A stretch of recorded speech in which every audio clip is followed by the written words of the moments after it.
இன்னைக்கு நடந்த பிரம்மா டெஸ்ட்டில் வந்து 70 மார்க்ஸ் ஸ்கோர் பண்ணியிருக்கேன். இது எப்படின்னா வந்து நேற்று நடந்த மாரத்தான் பார்த்ததுனால என்னால் 70 மார்க்ஸ் ஸ்கோர் பண்ண முடியுது. ப்ளஸ் இன்னும் அந்த மெட்டீரியலை நிறையா படிச்சிருந்தா இன்னும் அதிகமான மார்க்ஸ் ஸ்கோர் பண்ணலாம். அதனால் அடுத்த மந்த்து வந்து இன்னும் அதிகமாக மார்க்ஸ் ஸ்கோர் பண்ண ட்ரை பண்ணுவேன்.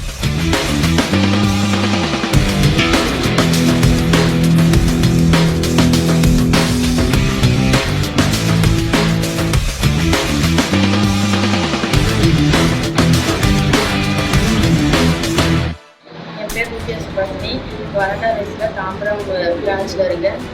மாரத்தான் பிரம்மா டெஸ்ட் வந்து நேற்று கொடுத்துருந்தாங்க. அது வந்து எனக்கு ரொம்ப யூஸ்ஃபுல்லாக இருந்தது. தெரியாதெல்லாம் நான் தெரிஞ்சுக்கிட்டேன். அதனால நிறைய மார்க்ஸ் ஸ்கோர் பண்ண முடிஞ்சது. மெட்டீரியல் வந்து நல்லா யூஸ்ஃபுல்லாக இருந்தது சார். அது எக்ஸ்ட்ரா பாயிண்ட்ஸ்லாம் நான் கற்றுக்கிட்டேன். அதனால் எனக்கு கொஞ்சம் மார்க் ஸ்கோர் பண்ண முடிஞ்சது. இன்னும் நான் வந்து நிறைய படிக்கணும். அதில் நிறைய படிக்காதெல்லாம் நிறைய இருக்குது. அதை படிச்சதுன்னா ஃபுல்லாக மார்க் ஸ்கோர் பண்ணி